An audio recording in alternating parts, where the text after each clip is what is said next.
Let's work on another entry in our intuitive art journal where we process our emotions through fluid abstract expressions, specifically for this one, watercolor. This is a practice that I have come to adopt and I'm trying to do more frequently now that we're approaching the dark days of winter here in New England, where I just have this book that I just allow myself to express in with no plans for being perfect or for making beautiful art. This is just a book where I get to express myself and let the ugly art fly if I need to, and to feel emotions through visual expressions and through mark making and through color and through shapes. And it's been one of the most transformative processes for both my emotional self and also my creative self. So I start always with a palette. Sometimes it's this Meeden watercolor palette. I love this one. It has 98 different colors. I think it's 98 different colors in here that I can choose from. And for a craft style palette, it actually produces beautifully pigmented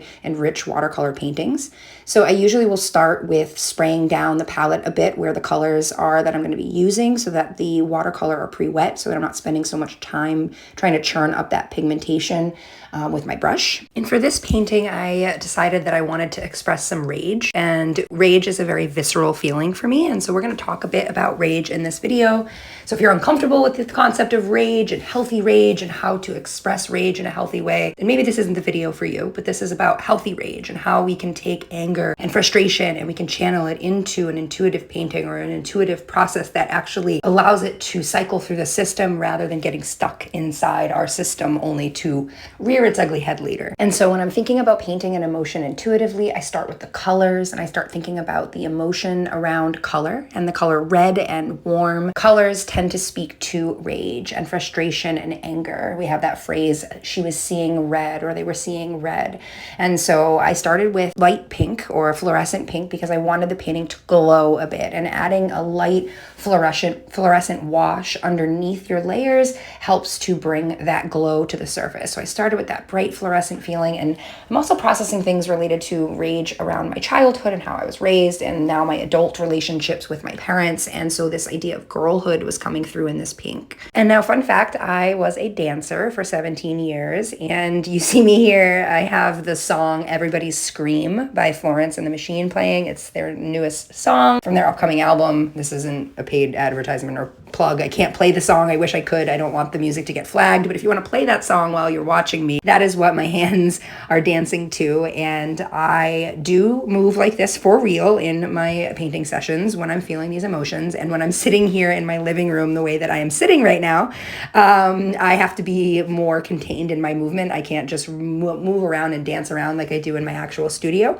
When I record these, I'm actually in my living room. So I do some accessible hand dancing, and it is impossible to not hand dance to the song. And so I was allowing myself to express rage through my hand movements and through my brush making. And I was hitting and I was banging and I was slapping onto the page. And I cannot tell you how good this felt and how silly it is going to feel if you never have done something like this before. You are going to feel silly. You're going to judge yourself. You're going to say you're a weirdo or you're crazy for doing this. And I am promising you right now that if you do this and you give yourself permission to express healthy rage like this, it will feel better after. It may not feel good after, but it should feel better after. And so I'm scratching, I'm hitting, I'm moving, I'm dancing, and I'm just allowing that rage to process somatically through my body, through movement. And then the paint is showing exactly what I'm feeling and expressing through that movement, but with color and with shapes. And it's a powerful feeling. And you don't know what you're going to get in the end, right? That's the beauty of this intuitive abstract process, is that we have no idea what the end result is going to tell us. We just know what we're feeling in the moment that we're creating. And this is such a beautiful analogy for the therapeutic process and for the transformative process that comes from choosing to take our emotions and evolve them into something else, into something that feels healthier and more manageable for us. Because walking around with rage and anger inside and just saying that we're fine all the time isn't going to lead to the most, it's not going to lead to the most content, the most peaceful future for us. And so, yes, we can say, oh, I don't do rage. Rage makes me uncomfortable. But then if you really think about it, have you ever felt angry? Have you ever felt something that you felt like no matter what you did or said or thought that you couldn't express it because you couldn't be perceived as angry? So here's a space where no one is perceiving you in your art journal. No one is perceiving you in your art process, unless you're me and you're recording it for other people to learn from.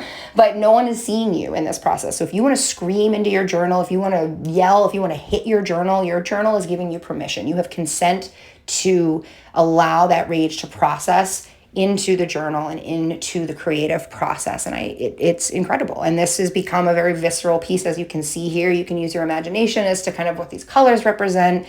I have been through so much trauma in my life, and the trauma that came through in this piece without me really realizing what was even going to come out was profound. I always find it really interesting when I have somebody do this exercise with me where we paint an emotion in an intuitive way, whether it's a client in therapy, whether it's a person that I'm teaching in an art class or a retreat, whatever it is that we're doing. When I ask someone to paint rage or paint anger, there's always at least one person who says something like, oh, I'm not an angry person, or oh, I don't allow myself to feel anger, or oh, I'm not violent, or oh no, I don't like to hit my journal because I don't like that. And I always want to validate that that's fair. Like, not everybody wants to hit things, not everybody wants to be violent or feel rage.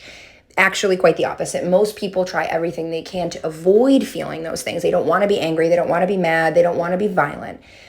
However, those same people, if I ask them, well, have you ever felt anger? Have you ever been angry? Or have you ever allowed yourself to feel angry? You get a very different answer. Oh, of course I've been angry. Of course I've been mad. Of course, like everybody gets mad, everybody gets angry. And then my next question is always, well, what do you do with that anger? Then, like, if you're not an angry person and you're not a violent person and you don't express anger or violence outwardly, then like, where does that anger go?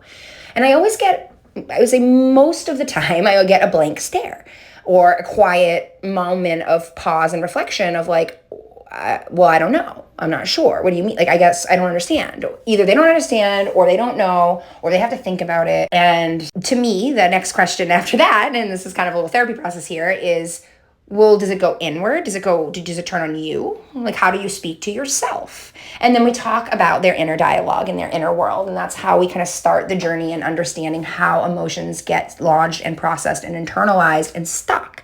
And then we invite in, let's paint some rage. And it's always interesting when someone who is hesitant to express rage in a healthy way or anger in a healthy way or outwardly, when you give them permission, you say, here's a paintbrush, here's some colors, here's a blank piece of paper, let's do rage.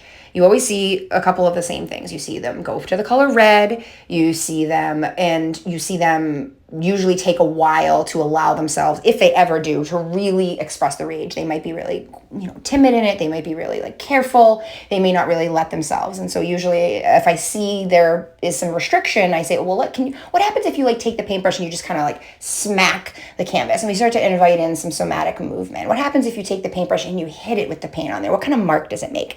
And I don't necessarily make it about, let's be mad at the paper and hit it. I say, let's see what kind of marks we make. Let's make it about the art instead of the expression of the rage. And we kind of put the cart before the horse. And so then they're hitting it to see what the mark makes.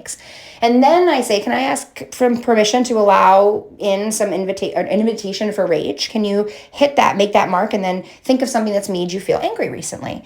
And then I ask them to hit it, and they think of something that made them feel angry recently.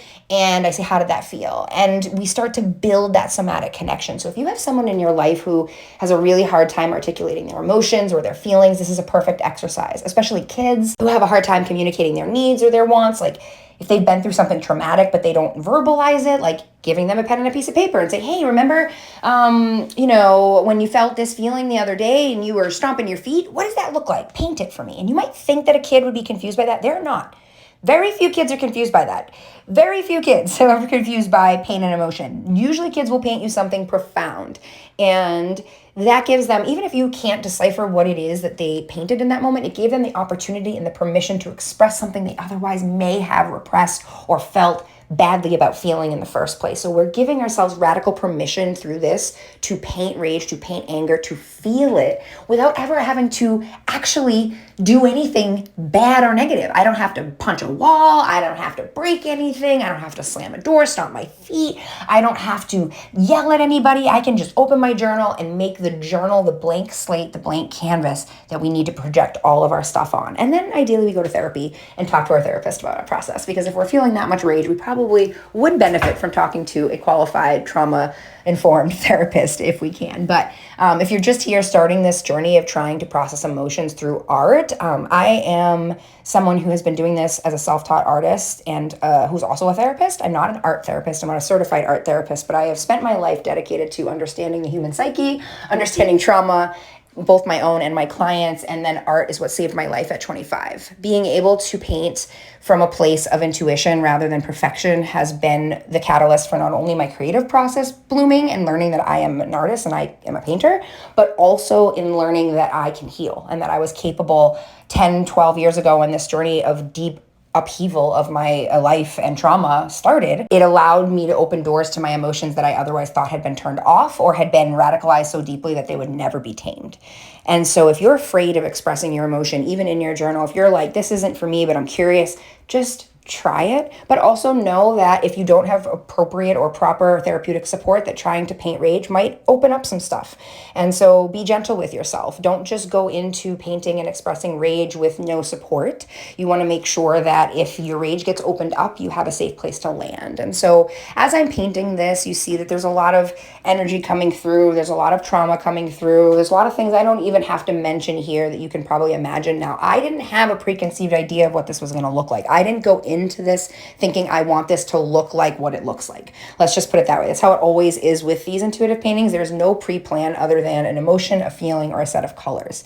And so what's coming through is genuinely kind of like what I consider a psychic reading or a tarot reading or a oracle reading of like what is actually under the rage. And so whatever you're seeing, it's kind of the Rorschach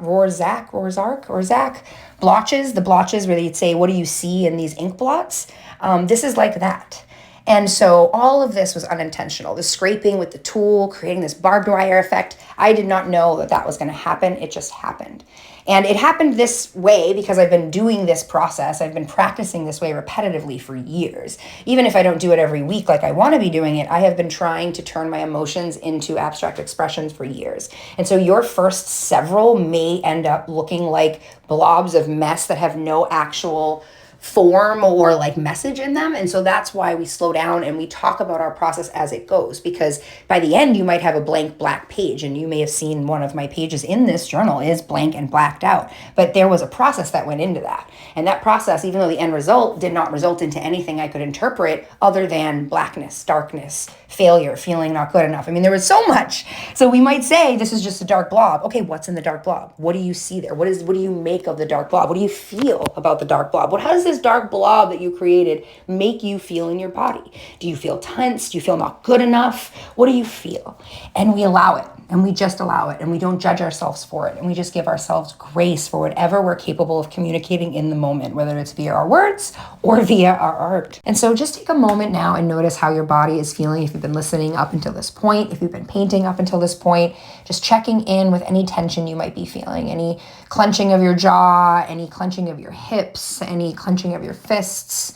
Relax the space between your eyebrows and between your ears. Relax your shoulders down and away from your ears, and just allow yourself to notice how it feels to have 13 to 14 minutes of us just talking about healthy anger, and realizing that just because you have never felt anger or have never let yourself feel outward anger, we should say, because we've all felt anger, does not mean you have a healthy relationship with rage or anger. It doesn't mean just because you have never felt rage, it doesn't mean that that rage might not exist in other ways. So it's not that we're going looking for something that isn't there. It's we're making space for what is with grace and compassion and self-love, and knowing that trying to prevent something from existing altogether, trying to say no and just shutting the door on angry or on healthy expression of anger and rage may not be the solution that you're looking for. If you're thinking about your partner in this, if you're thinking about your child in this, who you're thinking of trying to find ways for them to express or manage their rage in a healthy way. Expressive art like this is a permission slip for healthy expression of feelings. And I hope today you felt like you got that permission slip. I hope you take this practice into your own life. You offer it up into the life of someone who maybe might need it or benefit from it.